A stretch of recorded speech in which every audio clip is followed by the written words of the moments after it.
Hello, everybody. I'm going to turn my camera off in a second, but wanted you to see me since you're all at home.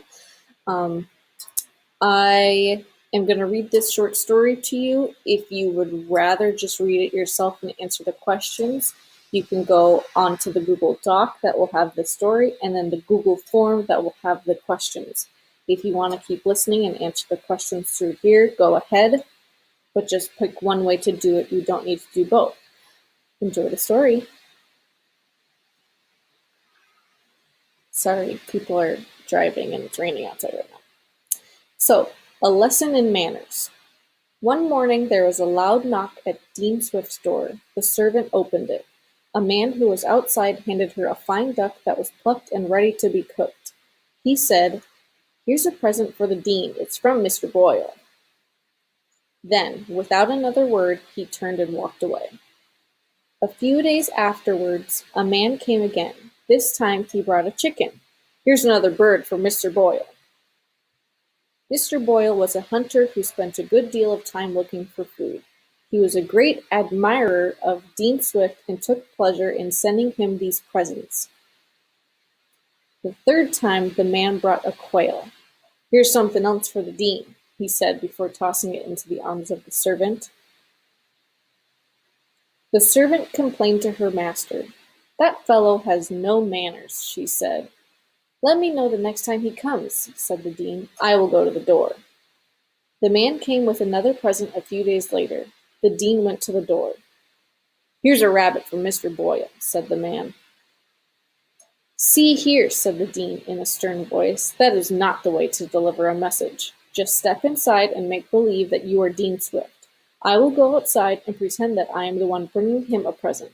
I will show you how a messenger ought to behave." "I will agree to that," said the man. He stepped inside as the Dean took the rabbit and went out of the house. Dean Swift walked up the street to the next block, then he came back and knocked gently at the door. The door was opened by the man from Mr. Boyle's. The Dean bowed gracefully and said, "If you please, sir, Mr. Boyle wishes you accept this fine rabbit as a gift." "Thank you," said the man very politely. Then he took out his wallet and offered the Dean $5. "And here's something for your trouble." That is the end of the story there. I'm going to read some questions to you. If you need to go back and listen to the story, you can go ahead and do that, or you can go open up the Google Doc file with the story in it if you want to look on that way, if you need some help. So what is the theme of the text? A. Hunters never have good manners. B. Rich people are too careful with their money. C. If you want someone to treat you well, you should start by treating them well.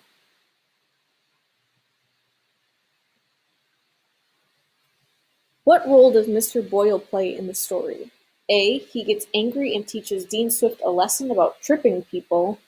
B. He hunts animals and then sends a man to give those animals to Dean Swift as gifts. C. He teaches the man how to have better manners. Which of the following pictures could the author have included in the text? Pick all that apply. A. A picture of the man handing a chicken to Dean Swift's servant. B. A picture of the house in which Mr. Boyle lived. C. A picture of the house in which Dean Swift's servant grew up. Or D. A picture of the man giving $5 to Dean Swift when they switched places. Move this down here a little. If the author were to write another short story with the same characters, what might he change? Pick all that apply. A. The setting. B. The plot.